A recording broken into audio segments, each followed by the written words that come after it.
That uploaded. So, and then just a reminder, you folks know no class next Thursday, but it'll be Thursday, April 13th. So we'll begin by, if you think of meditation as kind of a beautiful park where you can go and experience just the stability and the beauty and the peacefulness. You can imagine that maybe the park has a gate. And when you come to the gate, you can kind of check through your stuff and see what you're carrying into the park. And so in meditation practice, one of the things that's recommended is beginning with a base of mental purity. And the reason we do that is it can be kind of hard to meditate or relax if we're maybe carrying a little bit of anger, or a little bit of anxiety, or a little bit of fear or worry. That can make it difficult to meditate.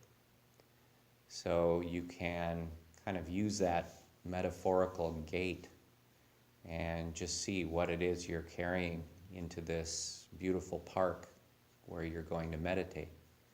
So if there is any agitation or anger or worry or any of those types of difficult emotions, you can put them down at the gate. And you just let them go. If there's any anger, just put it down, let it go. If there's any worry, any fear, just put it down, let it go. And for the next hour and 15 minutes or however much time we spend together tonight, you can safely put those things down, come back to them later with a restored mind and body and spirit, and work on them in a more effective way. So letting go is the first part of a base of mental purity, and the second part is to cultivate some very positive states of consciousness. And so we usually begin with compassion, and one way that we can contact this feeling of compassion is to become aware of our own desire as a human being to be well both spiritually and mentally, physically. And in that, we can recognize that all other living beings have that same desire, that same wish to be well of body, be well of mind. And so we can offer compassion to all beings. May all beings be free from suffering and the causes of suffering. And may all beings be surrounded by love and kindness. And may all beings be happy and joyful. May all beings be peaceful, free, and equanimous. Equanimity is that state where there is no craving, there is no aversion, there is no anger, there's no greed. There's just peacefulness, balance, stability. So with those things in mind, I'll sound this triple bell.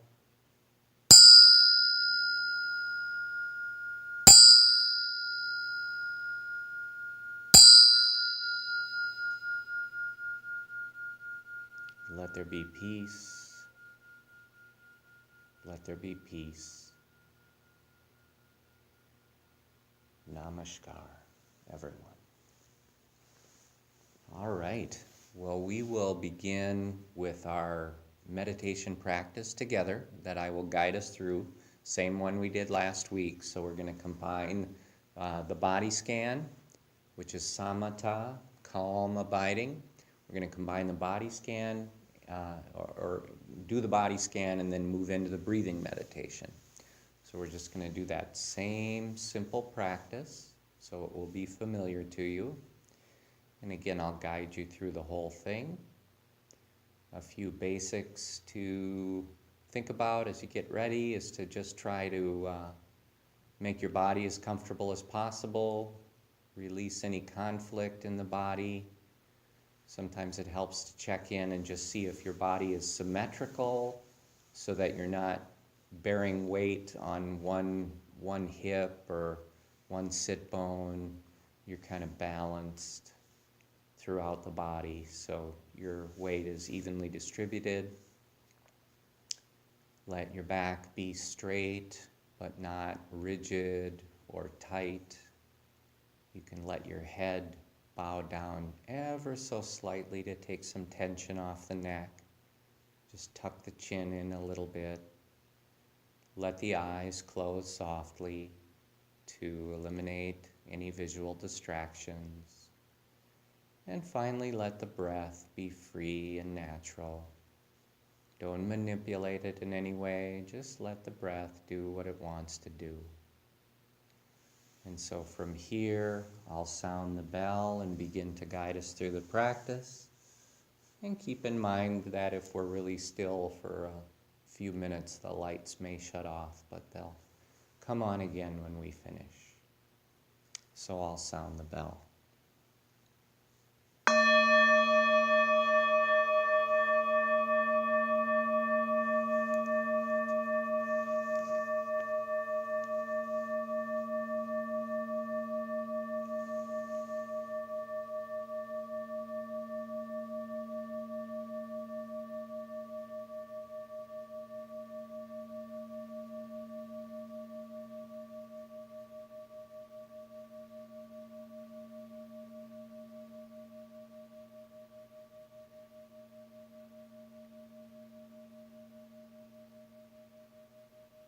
Follow the sound of the bell as it fades into silence. And you'll find that the silence is a natural invitation to turn your senses inward. Let go of the habit of the busy mind, which is to be projected outward, to be engaged in the world around us. Instead, just turn your senses inward. Take a few moments to become aware of the sense of presence you have in your own body, the feeling of being here, of sitting, of occupying your own body.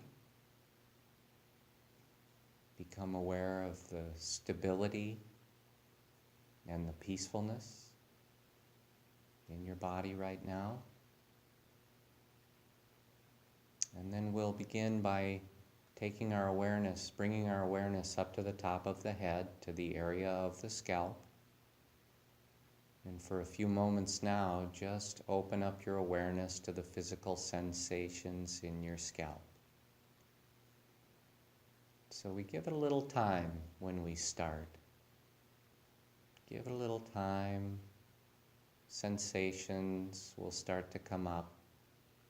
You might notice temperature sensations through your scalp. Sometimes just a little bit of air movement with the atmosphere in the room. There might be sensations on the surface of the skin, tickles, itches, pulsation. So just be patient, observe,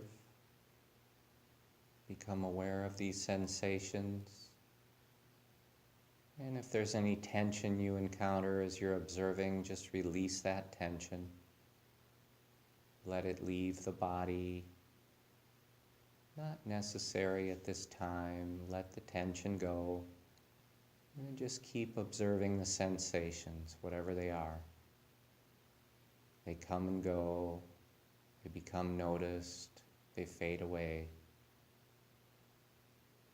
From the scalp, we can move the awareness downward into the forehead and temples, also down through the eyebrows and into the eyes. Once again, observe the sensations, the physical sensations, whatever is there, temperature, air movement, sensations on the surface of the skin. And if there's tension, if your brow is furrowed or your eyebrows are raised, or if there's tightness in the temples or even the eyes themselves, just soften that. Allow that tension to go and continue to focus on the sensations. And as you observe the sensations, there's no need to think about them too much or evaluate them. Just try to let go of that habit of thinking and instead experience the sensation. Just have the experience. From the temples, you can let the awareness flow down into the ears. And as we move through the different parts, just follow that process of observing sensations, releasing tension, and remaining with the sensations. So in the ears we do that, and then move the awareness forward from the ears into the cheekbones and into the face. See if you can actually feel the movement of awareness from place to place, from part to part. And then from the eyes, feel that awareness move downward through the nose. Feel it passing through the lips and mouth and chin. Be aware of the sensations. Let any of the tension go. If your teeth are clenched or your lips are pursed, anywhere there's tension, just release. Continue to observe the sensations. From the chin, we can move the awareness downward into the neck. Feel it moving downward into the throat. Feel that awareness moving through the sides of the neck and the back of the neck. And again, anywhere the awareness moves, there is awareness of sensation.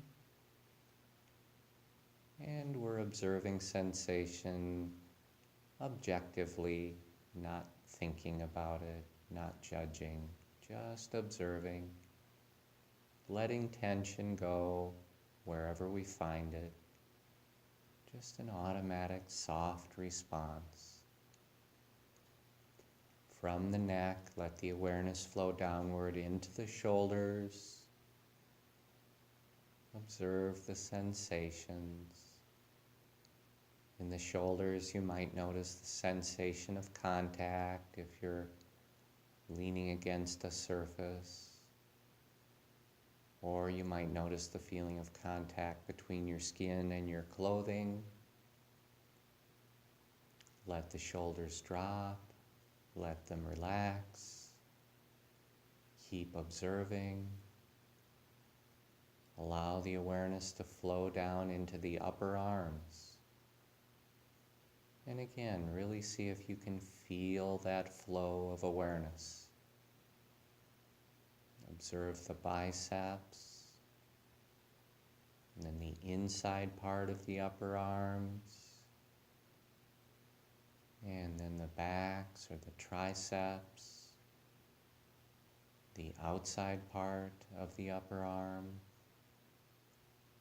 Observing the sensations and letting any tension go. Feel the awareness flowing downward through the elbow joints now. Continue to follow it as it flows through the forearms, and it moves downward into the wrists. Observing all of the sensations and letting the tension go. Moving awareness through the wrists into the hands. And observing the different parts of the hands, the heels, the palms, the tops of the hands, the thumbs and the fingers, observing those sensations and letting the tension go. And then finally bring your awareness down into the fingernails. Take a moment to observe. See if you notice some subtle sensations in the fingernails. Sometimes there's just a little feeling of buzzing or pulsation from the tips of the fingers. Let's maintain the continuity of awareness and bring it up to the top of the chest. Start with the collarbones and begin to move the awareness downward through the chest. Staying in touch with those sensations and releasing tension as you flow through. Move all the way to the base of the sternum and then outward through the rib cage. And then bring the awareness to the underarms. And allow it to flow down through the sides of the body. Feel it moving down through, illuminating each part with awareness of sensation, letting tension go. From the waist, bring the awareness forward into the belly. Observe the sensations in the belly as it rises and falls with the breath, as it expands and contracts.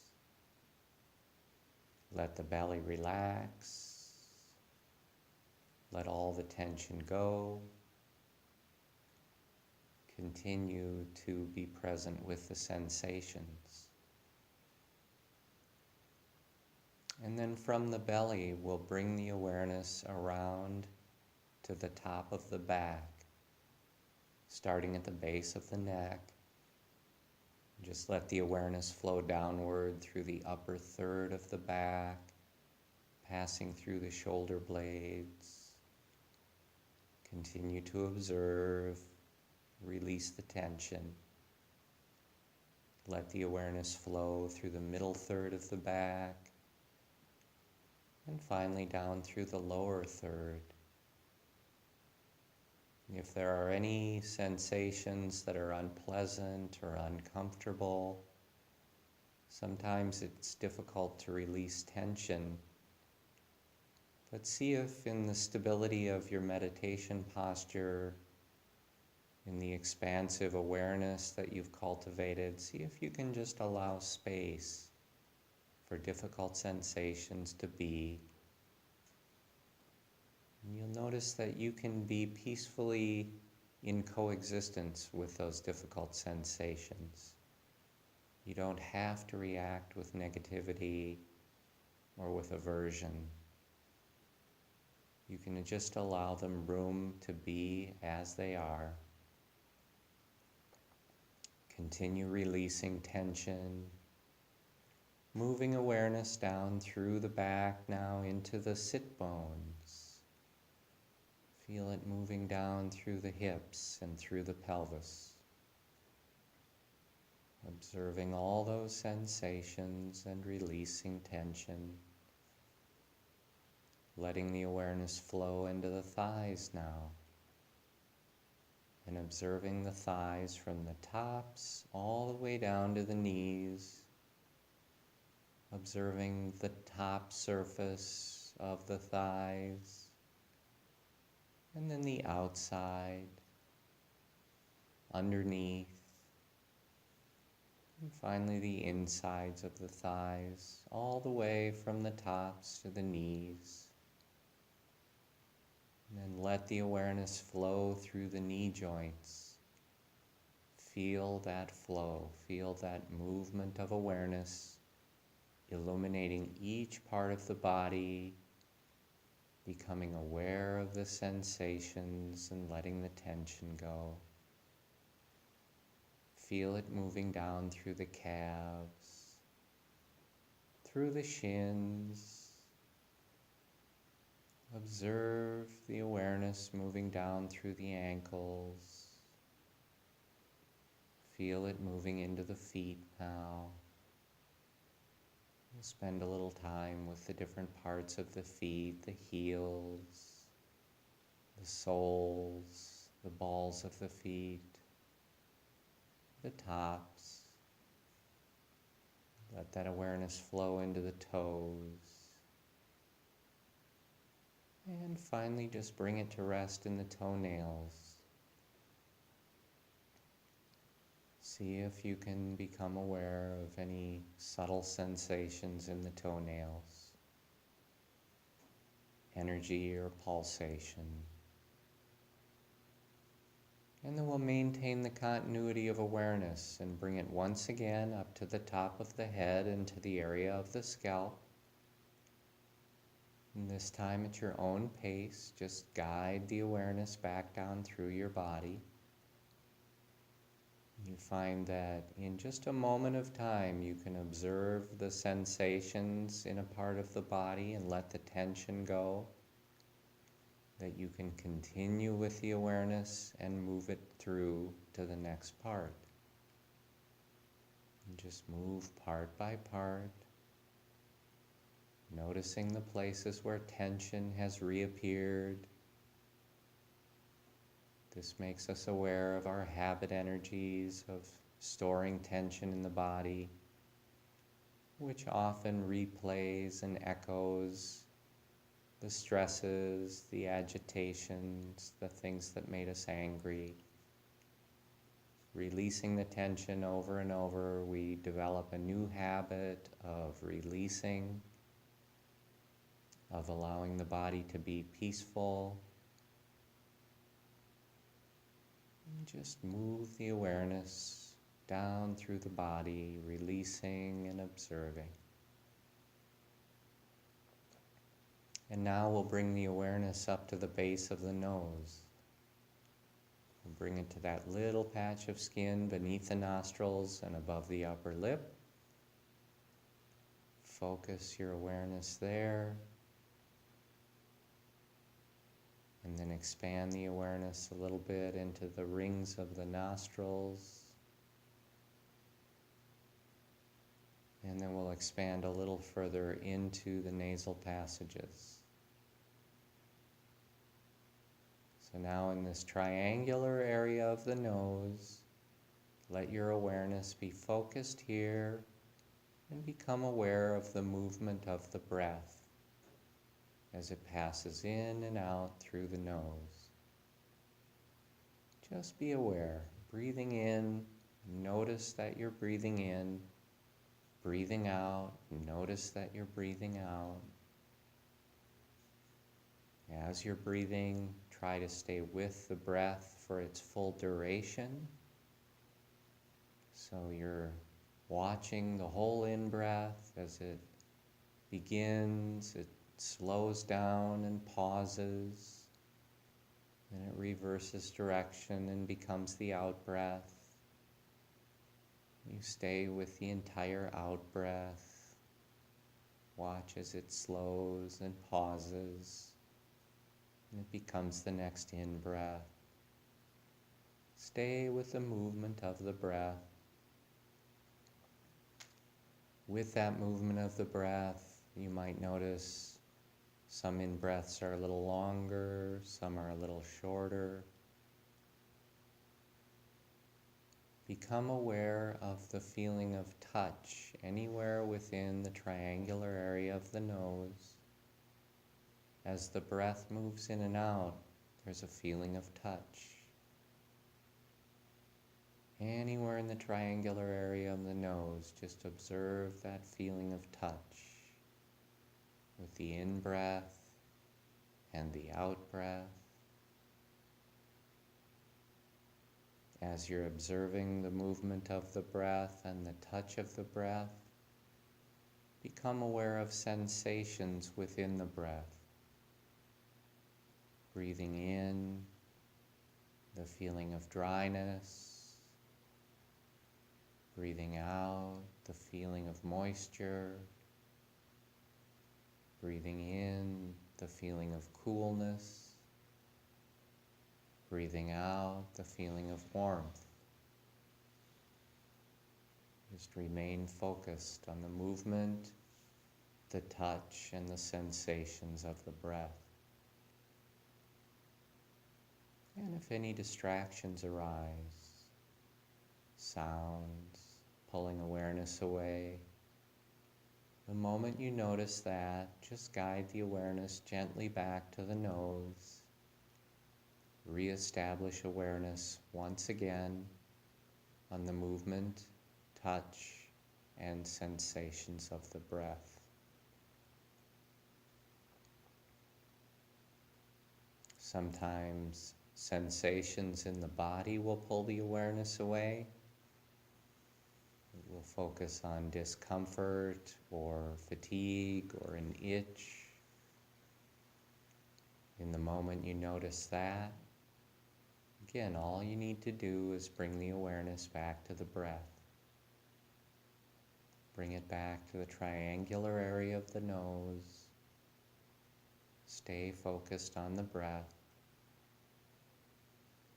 And if your mind wanders away in thought or imagining,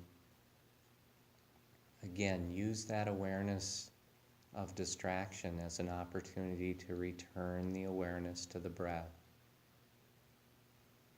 Focus once again on the triangular area of the nose, and the movement of the breath,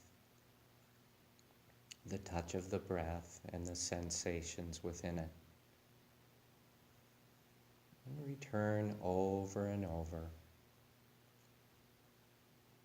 Now let's share a few minutes of silent meditation together, just remaining focused on the breath. And in a few minutes I'll sound the bell to end the meditation practice.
Take a little time to bring your awareness back to the room.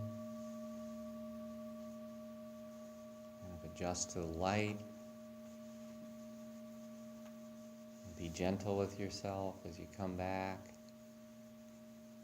Always look at the ending of meditation, the formal practice, as really a continuation. And last week, talking about mindfulness, we started to see how that's actually possible, how you can take some of the skills that you learn from sitting in meditation, formal meditation practice, but you can start to take that to the other things that you're doing during the day. You know, the eating, the having the cup of coffee, the greeting people, all these different things. You bring mindfulness to that, and then that starts to become your practice as well. So that's one of the neat things about going from the basic meditation practice into the mindfulness as a practice, but they both kind of support each other, and they both make each other more effective. So it's just really a neat thing that we start to witness. And like you were sharing, just these little discoveries. And it's like, oh, isn't that interesting?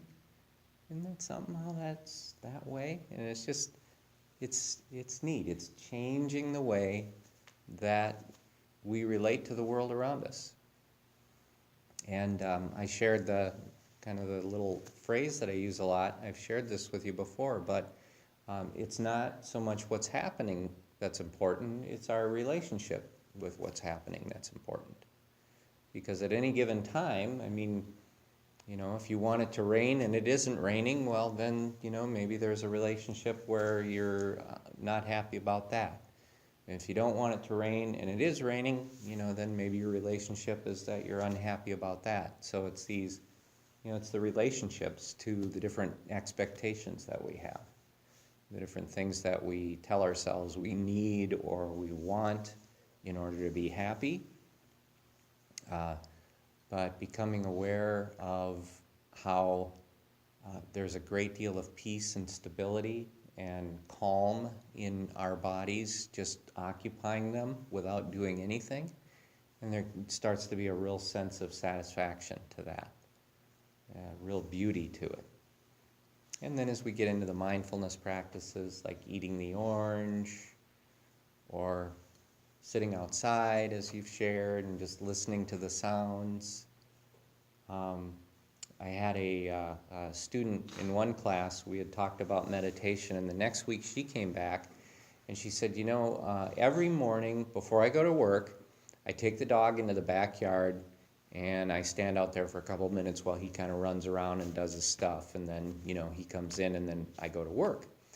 And she said every time she's done that, up until the mindfulness practice, it was kind of, come on, I gotta go, get your business done, I want to get inside, I gotta get out of here. And she said that after the mindfulness practice, that she went outside, dog was doing his thing, and instead she was just very aware of, the branches of the trees in the backyard and the way the sky looked, and it happened to be in winter when she was doing this, so it was kind of that black and white type of monochromatic with the tree limbs against the gray sky. And she said, and then there were just a couple of snowflakes that came down, and she said, and she noticed it, and she was just there for that experience. And so it was very different from the usual, let's hurry up and get the dog done so we can get out of here, but it was, this is my experience of life unfolding here in the backyard, and these minutes are important. So that's just kind of a neat thing. So I think we start to stumble on this stuff more and more as we're looking for it, and as we deepen our practice. And so to take it a step further, tonight we're going to start to talk about part 3, which is vipassana meditation. And vipassana is a Pali word which is usually translated as insight meditation. And it's if you have insight into something, it's usually based on some deeper level of experience. Insight isn't just I know about something, but if you say I have insight into something, it's like that kind of a deeper type of wisdom, a personal experience that gives you some kind of a deeper knowledge of a given topic. And so Vipassana, the insight that we do in Vipassana, it's that deeper experience based on personal wisdom, personal experience. And so a deeper experience of what, or insight into what? And the answer to that is into the things that cause us to normally react, often unconsciously, without thinking, without paying attention, to react to different things in a way that cause us to feel uncomfortable, to feel agitated, to feel angry or stressful or fearful or hateful or whatever it is. The whole range of emotions for most of us, just in a given day we experience a lot of those things. So Vipassana gives us some insight into what is going on with that and how can I work with it in a way that is skillful and helpful to set me free rather than to make me feel worse. So the previous practices that we've done make Vipassana insight practice possible. And as we talk about this, it'll make some sense to you. But until you've done some sitting meditation and you've worked with the sensations in your body and you've worked with the breath and you've worked with the distractions, until you've done that, you're probably not aware of all that stuff going on. So that's one of the neat experiences we have as we start to do this practice, as we become aware of all these different sensations. We become aware that every part of the body, there's something there. You feel something in each and every part of the body. Sometimes it's just like a vibration or a pulsation, but there's always something going on within the framework of the body. And remember, one of the keys to mindfulness practice is to be focused on the body, framework of the body and the mind, rather than, whatever is out there. So this is when we're working with our practice. There are sensations on the body everywhere. And the sensations, we have 5 regular senses: sight, sound, smell, taste, touch. And we were working with those last week in our mindfulness practice, where as we were eating the orange, we were really trying to get in touch with all 5. And we found that in fact there were all 5 going on. There was sight, smell, sound, taste, touch to the experience of the orange. And so we have those 5 senses going on all the time. They are constantly making contact with objects in the environment around us. And when that object makes contact with one of our senses, we become conscious of it. There's cognition. We become aware of it in some way. Everything we become aware of causes a sensation somewhere on the surface of the body. Sometimes the sensations are very subtle and they're very neutral. If you're just looking around the room and you're aware of the different colors and the different things in this room, we've all been in here for quite a few hours now, and so there's nothing too alarming in here. It's just sort of you're aware of it, but it's kind of a non-factor. It's kind of a neutral thing. But consider another type of experience. If you are walking down the street and you see a man walking towards you. If the man looks handsome or if he looks nice, you might have kind of a pleasant sensation. If the man looks scary or maybe dangerous, there's an unpleasant sensation, right? So we've had these experiences where we're seeing things and we're having sensations somewhere in the body.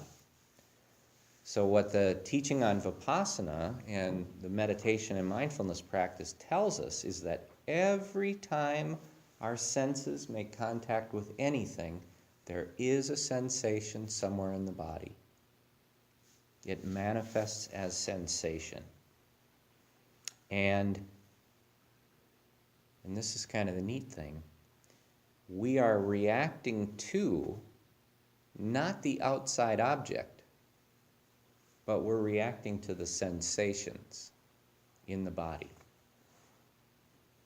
Okay, so again, you see the man, and depending on how that man looks to you, you have a sensation somewhere in the body. If you've ever seen someone and felt fearful, that manifests as strong sensations in the body. And remember, in mindfulness, we're turning the senses inward. So rather than doing a bunch of evaluation about, there's a man, he looks dangerous, he looks scary, I think I don't like it. Instead, go to the sensation. What is the feeling tone in the body at any given moment? So we're starting to take this mindfulness and we're aware of the different sensations that we experience. We're trying to do that on an ongoing basis so that it's not just when we see the scary thing or we think of the troubling thought or have the sad memory, but we're trying to be with it all the time. Noticing that neutral, things that are relatively neutral, they don't evoke much of a sensation, but nevertheless, there is still sensation in the body, right? So it can feel just like a vibration or a pulsation, or there's different feelings in the body. Right now, if you just check in, what does it feel like in the different parts of your body? There are different sensations. So normally, we're just reacting to those. Just reacting to them. And usually when we react to them, we're kind of telling ourselves a mental story. We're giving it, it's almost like we're throwing a little fuel on the fire. We see something, we start to think about it. In the practice, there's a word, Pali word, it's called papancha, and it means mental proliferation.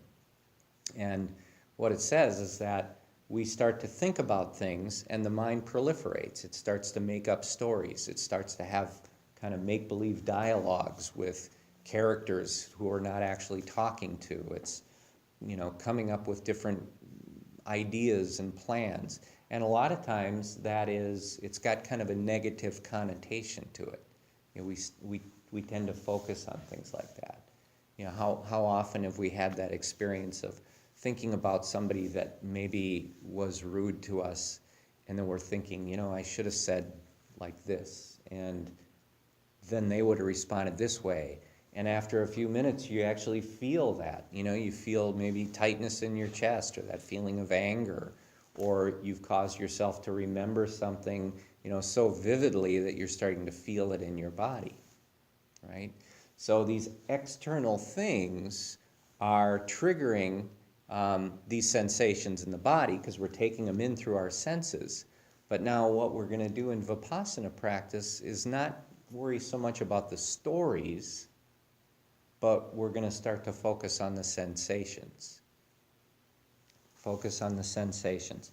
Because for most of us, there are two choices when we're having an experience and we start to react to it in some way. There's two choices. One is expression, and the other is suppression, right? So we either express or we suppress. So we've all had the feeling of, I'm really angry, I'm just going to push it down, bottle it up. Or I'm really angry, I'm going to blow my top and holler at somebody, right? We've both had those same experiences. So there's expression or there's suppression. We're putting it out there, or we're holding it inside. Vipassana, the meditation practice, tells us that there is a third option that is available to us, and that third option is objective observation. So this is a really interesting thing. Normally we feel these sensations in the body and we start to react to them. And we react to them by telling ourselves more stories. We're kind of narrating the experience in our heads, and it's generating more sensations. Kind of creates this, it's almost like a snowballing effect sometimes, until something else captures the attention or captures the mind and gets you to think about something else. So if you start to observe yourself, you really notice, yeah, that's kind of the way it's always going. I'll think about something that worries me, but then a funny commercial came on TV and I paid attention to that, and then I sort of forgot about the thing that was worrying me, or stuff like that. You'll begin to notice that. But we're reacting, again, not to the outside object, but to the sensations within the body. That's what Vipassana is telling us. And if you actually observe it, you will see that to be true for yourself. So that's kind of the insight that comes out of it. So again, that third option between expression and suppression is objective observation. And so it's not this is an active thing. I've heard cognitive therapists, psychologists talk about how this is such a wonderful thing because it's actually giving people something to do that's constructive, and they're learning from it. But rather than just get lost in the story and feel worse and worse, you're observing the sensation, and you're observing it until it goes away. And so you're not getting caught up in the story, but you're focusing on the sensation. You're watching it, it's impermanent, it goes away, and then something else takes its place. So this is what we start to observe. When we experience unpleasant sensations, like all of us have moved a little bit as we've been sitting here, because of what? Unpleasant sensations, right? Knees hurt, back hurts, different parts hurt, or just a little fatigue or whatever, and so we're reacting to unpleasant sensations. Sometimes we'll have pleasant sensations, we react to those. Usually unpleasant stuff, I don't like it. I don't want it. I want to get away from it. I want to prevent it from happening. Pleasant stuff, we like it. We want to stay with people we love. We want to enjoy the foods that we like. We want to listen to pleasant sounds, things like that. We want pleasant experience. We do not want unpleasant experience. And the teaching tells us that this craving and this clinging and this aversion, again, it's almost like the expression and the suppression, but you have this clinging, or this craving rather, this clinging and this aversion, and that these are the things that cause us to suffer.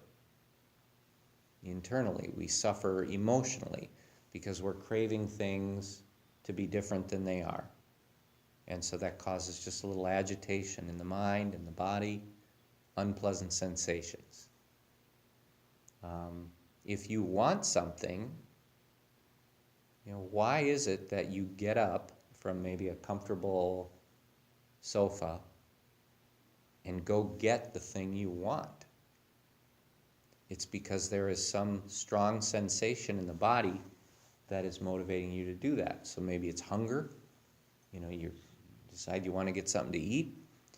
That wanting is in itself unsettling. Wanting something is agitation. Think about that. Wanting something is in itself agitation. Because otherwise, why would we do it? Why would we act on it? Why do you, when you have to go to the bathroom, do you sometimes not go do it? It's because I don't want to get up. I don't want to, I don't want to turn off the movie or whatever. And then why do you finally get up? Because it's starting to drive you crazy. It's starting to hurt. You got to go. So, I mean, right? So these are, this is just kind of a subtle thing to become aware of. The wanting mind is in itself an unpleasant sensation. Wanting, this craving, it is the thing that drives you to act. And then the kind of the flip side of the coin is the part of the mind that does not want. That's the aversion part. I really don't like that person. And when we think about that person or we see that person, we feel it in the body. We don't like it. We do not want that person to be around us. We do not want this experience. That feeling of not wanting, again, unpleasant. Agitation, dis-ease, right? So just the opposite of equanimity. If equanimity is, I feel peaceful and I feel free because I'm content and I'm really not craving anything and I'm not afraid of anything, I'm just in that real peaceful place, right in the middle, balance, perfect balance, that feels great. That's equanimity. But equanimity is the opposite of the wanting mind, that wanting, the craving, always craving something. Physical states, could be mental states. I want to be loved.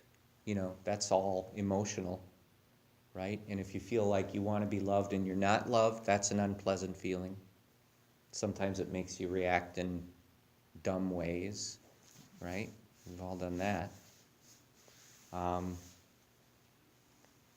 Some of us like alcohol, and why do we like it? Pleasant sensation when we drink it. You can finally get addicted to those pleasant sensations too, So it's just starting to become aware of really where the rubber hits the road is sensation in the body. Everything you see, everything you hear, everything you smell, everything you taste, and everything you touch is causing some sort of sensation, necessarily, absolutely, somewhere in the body. And most of the time, because we're unconscious of it, it's just sort of happening. We're unconscious of it, and so we're reacting to it unconsciously, and therefore automatically, right? So let's just say that if you've had children, and the children are being super loud and kind of obnoxious in the background, you can, as a parent, you get pretty good at tuning that out if you've ever had that experience. But you're getting agitated, right? I mean, you're starting to get kind of uptight, even though you're tuning this out. And it's not, it's not like you said to yourself, I'm going to tune this out. It's just you do tune it out, but you're still hearing it and you're still reacting to it on this unconscious level. And that reaction is turning into more craving and more aversion. Wanting mind, the wanting mind. And I talk about the wanting mind in here, so you'll see that reference. So this is an interesting thing to think about. If it's unconscious, then it's just happening in the background.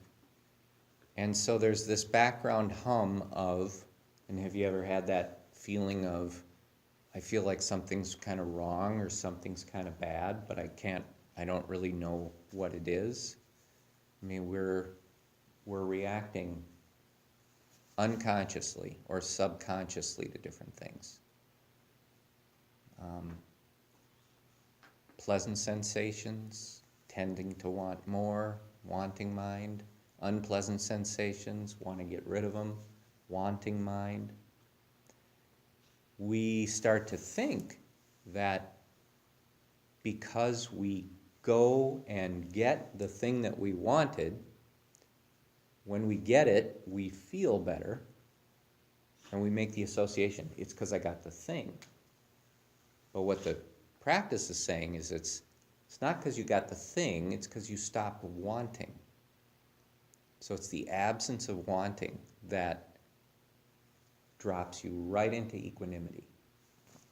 So this is one of those things where your mind is probably really churning on this right now. It's kind of like, I sort of know what this guy's talking about, but I kind of don't understand, and it's sort of crazy, but it's kind of really brilliant too, you know, in sort of this psychology type of way. But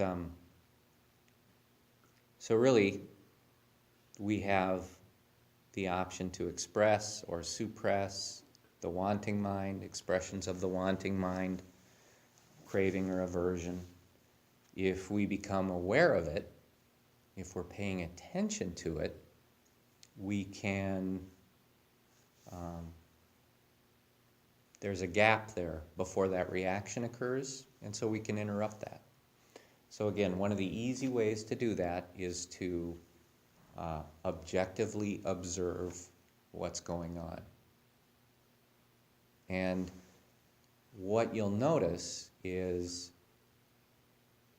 let's just say there's some horrible thing that you're thinking about, some really tough news that you got or something really unpleasant.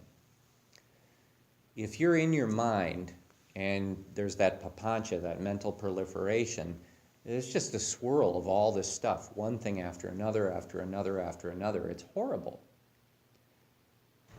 It is by far easier to focus on the sensations within the body than it is to think about the bad story. So this is kind of the cognitive therapy part of this, is that instead of getting caught up in the story, you're going to the sensations in the body.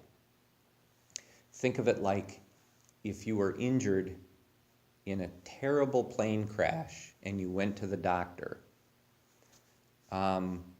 The doctor doesn't care about the drama of the plane crash, where the plane was going, what you were going to do, what happened to bad weather, and then this and that. Doctor does not care about any of that. Doctor wants to know, does it hurt here, is this broken, is this torn, is this cut? The doctor is focused on the sensations. Doctor's focused on the body. So you can think of it in the same way. If the doctor was focused on the drama, then it would be, just all hell's breaking loose. But, the doctor's not. Doctor's focused on what's going on with the body. What are the sensations in the body? So there's this practice, Vipassana practice, where really what we do is combine the body scan and the breathing meditation. We kind of combine those together in one piece. So what I usually recommend is you start with your normal body scan in your meditation, then you go to the breathing, you focus on the breath for a while, kind of sharpen the focus of the mind, and then you start to expand into this next technique, which is this Vipassana technique. And it's a lot of times we refer to it as a breath-body practice. And so I've got it referred to it in the handout there. And so if you can sort of imagine, there can be an awareness of the breath within the triangular area of the nose. But as you're breathing in and out, you can also expand that awareness into the body. And so you could think that as you're breathing in, you kind of draw the awareness up through the body, up. Kind of the natural breathing in is up, and breathing out is down. And so if you're sitting in meditation, the eyes closed, breathing in, just sort of feel the awareness sweeping up through the body. And just kind of take in the sensations of the body as you're moving up. And then as you exhale, move the awareness downward, kind of take in the sensations of the body as you're moving downward. So it's a little bit of a rhythm thing, but we have the breath to work with. So let's just kind of work with that together for just a minute. Just Just this breath and movement of awareness. So again, as you breathe in, just feel the awareness, maybe down at your feet, and kind of feel it sweeping upward through your body, all the way up to the top of your head. You just do that with an in-breath. And then with an out-breath, just let the awareness kind of drift back down through the body, all the way down to the feet.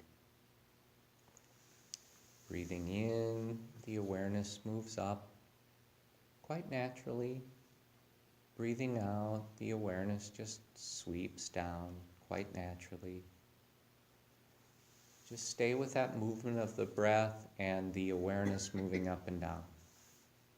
And for now, don't worry about what you're noticing. Just work with the flow of awareness. Breathing in, awareness moves from the bottom of the body up to the top. And breathing out, awareness moves from the top down. Breathing in, awareness sweeps up through the body. Breathing out, awareness sweeps down through the body. And as you work with that movement of awareness with the breath, it starts to become kind of a natural flow. It's almost like waves on a beach, where they just come in and they flow out. And so your breath comes in and it flows out.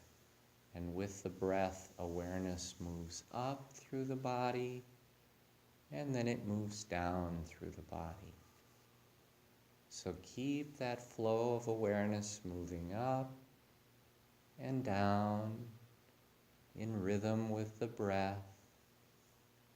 And then as you do that, you can just sort of gently expand the awareness to the sensations in the body as you're moving up and as you're moving down. Moving up and moving down, and just noticing the sensations and just letting it be a flow. Awareness up, awareness down, awareness up, awareness down. And just noticing the natural sensations occurring in the body. You might notice discomfort or tingling or pulsation. Just continue to sweep the awareness up and down through the body. If you encounter an unpleasant physical sensation in the body, remain equanimous, which means don't push it away or don't activate the wanting mind, but instead just objectively observe. This is our third option. Just objectively observe. Not reacting, not activating the wanting mind, just observing sensations as they are. And again, try to connect this to the flow of the breath and to the movement of awareness up and down.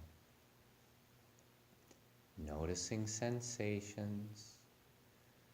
Sometimes there's a pleasant, sort of euphoric feeling.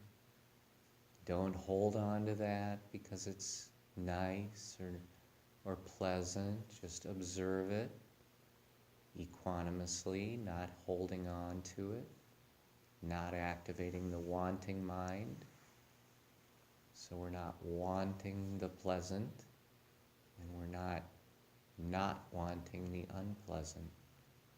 Just observing sensations as they are, not reacting, letting this flow of awareness move up and down naturally and rhythmically with the breath.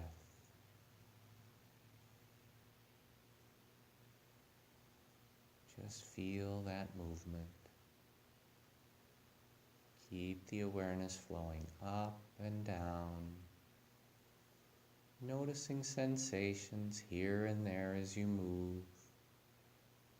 And soon it just becomes this natural flow like waves on the beach, coming in, going out, noticing the sensations from head to toe, moving in rhythm to the breath, not holding on to anything, not activating the wanting mind, just observing, letting go, observing, letting go, not reacting in any way, letting go.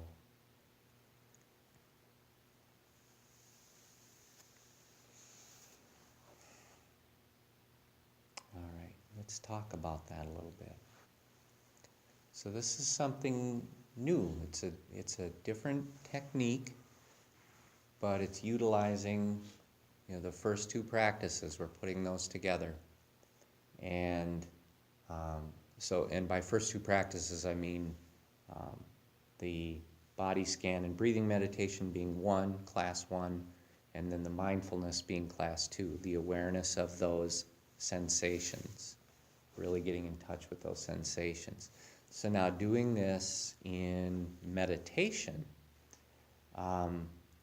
moving that awareness flow up and down with the breath. Hopefully you were able to just feel that a little bit. It's not like a major, it's not like a major thing. It's just, as I breathe in, I'm just going to kind of bring the awareness upward. What do I notice? Little tingle here, little ache in the knees, little feeling in the ankle bone. There's just different sensations. You're noticing all these sensations, and then rather than reacting to them, you've got this attitude of equanimity, not activating the wanting mind or the not wanting mind, because that's agitation. It's dis-ease. It makes you feel unsettled. But you find that you can just move the awareness up and down, and you can even notice painful parts of the body without reacting to them. The sensation is still there. It's the same either way. But it's actually worse if you start to react to it. Say, oh my God, this pain is terrible, I can't stand it. Well, that makes it worse. But if you just notice pain as pain, without the emotional, kind of seasoning mixed into it, it's a very different thing. So noticing unpleasant sensations without reacting. And then very important, because we're naturally drawn to like the pleasant sensations, but don't hold on to those either. Because anytime you start to hold on to any of these sensations, it's like you're kind of choking off that flow of awareness. As soon as I focus on this one thing, whether it's, oh, I feel so good, I want to stay feeling this way. That was one of the experiences I had in one of my first long-term retreats, was that after about 3 days of sitting and really being in tremendous physical pain, because I was sitting for 10 hours a day, I finally I had like this breakthrough, and I just felt so euphoric, and I felt so good.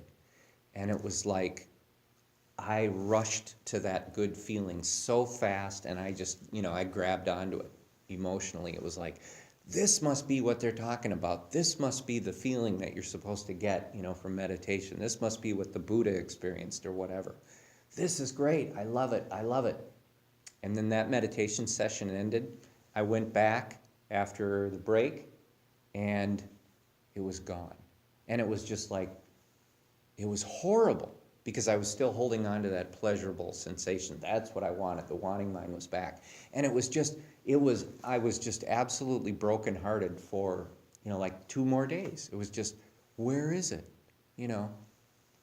Where is my wonderful thing? I had it, now it's gone. So I always say, it's important to just let everything go. Let everything go. And in the process of doing that, what really does take over is this feeling of equanimity, which is just absolute peace. So it's that feeling, it's so good because you're not holding on to the pleasant. You're just allowing all of this to flow in your awareness. You're saying just let everything be. Everything be. But you're noticing what's going on. Yeah. So, yeah, and so by observing, by objectively observing, you're stopping that unconscious process of reaction. And that's the thing, is that most of us are just reacting unconsciously to things, and it's just kind of creating this snowballing effect of sensations, thoughts, emotions, reactions, the wanting mind. Always comes back to the wanting mind. So if you, again, you just go to this very gentle, let's just try it one more time together, and I think you'll find it's even easier already. Just with your eyes closed, and just be aware of your breath. As you breathe in, also be aware of your body. And as you breathe in, move your awareness upward in your body. And as you breathe out, let the awareness flow downward through the body. Breathing in, awareness moves upward. Breathing out, awareness moves downward. You can picture it like the waves on the beach, just coming in, pulling back, flowing in, flowing out. Breathing in, awareness moves up. Breathing out, awareness moves down. And as the awareness moves up and down with the breath, there's an opening up to the sensations in the body, so that nothing is being experienced unconsciously. All the sensations in the body are being observed consciously. And any reaction that starts to take hold, you release that and just release yourself into equanimity. So you're letting go of the wanting mind, that part of the mind that wants to get rid of or get away from the unpleasant, that part of the mind that wants to grab onto and hold the pleasant. The wanting mind, whether it's pulling or pushing, is a feeling of dis-ease and agitation. Let go of the wanting mind. Just let the sensations be, flowing awareness upward with the in-breath, flowing awareness downward with the out-breath. And just stay with that movement. Breathing in, awareness moves up naturally. Breathing out, awareness moves down naturally. Touching with the sensations, noticing them consciously, not reacting to them. Releasing again and again into equanimity, letting go of the wanting mind. Setting yourself free, letting go of the wanting mind. And that's where real freedom is. Real freedom, real satisfaction, real peace, and real joy is found in the absence of craving, and in the absence of clinging, and in the absence of aversion. Letting go of the wanting mind, we just flow into freedom. Wanting nothing, rejecting nothing, not reacting. We're not interested in the stories that the mind has to tell. We're staying focused on the sensations of the body. Up and down, in and out, noticing sensations, letting everything go, observing all of it. Notice as the sensations arise and pass. Unpleasant sensations come and go. They never stay the same for more than 1 second. They're always in a state of flux. Pleasant sensations come and go. They never stay the same for more than 1 second. They're in a constant state of flux. So to try to hold on to any of it, or to try to get rid of any of it, is to put the mind and body in conflict. It is to activate the wanting mind, which is craving, clinging, and aversion. So by observing all these sensations, not reacting and letting go, we are setting ourselves free.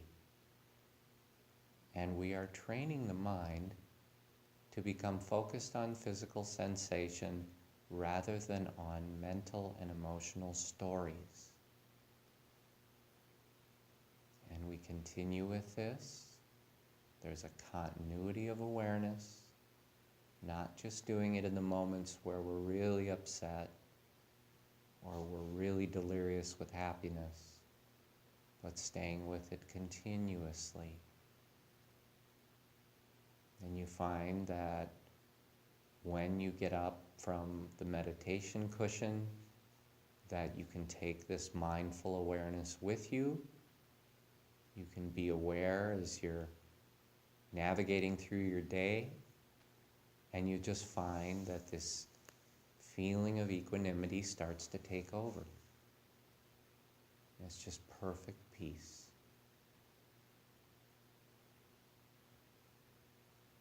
We're pretty much at the end of our time for tonight. So I'm hoping that this makes some sense.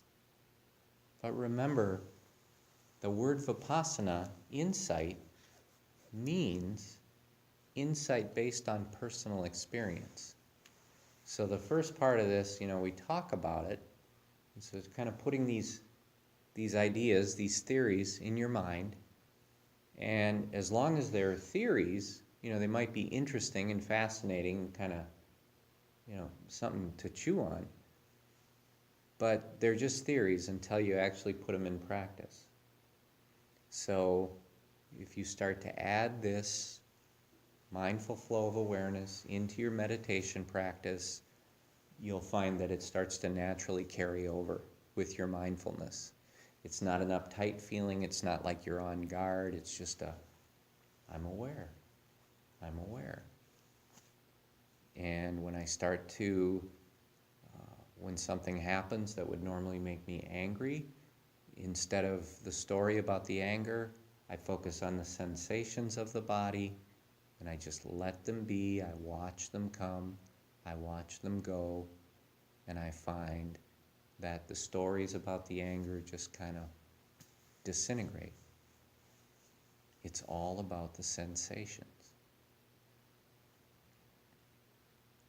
So, I wish we had another hour and a half to keep doing this. It does go fast. It does go really fast. And in a good way, in a fun way. But this might be a talk that you want to listen to a couple of times, because there's a lot to kind of absorb. But it's really, you're moving through this progressively, and with each step, it's just getting deeper and more profound. Deeper and more profound. So yeah, maybe listen to the talk again, but work with this, and you just find that feeling of wanting, unpleasant, agitation, no wanting, peace. So, well, thank you, thank you, thank you. And to you folks, who I won't see next at the next session, which is the 13th, I hope you have a glorious trip. And should be good. Yeah, should be Away absolutely, for a couple days. absolutely beautiful out there when you go. I was hoping we have a little nicer weather down here, a Yeah, little warmer. yeah, yeah, I'm betting you will. Yeah. I'm betting you will.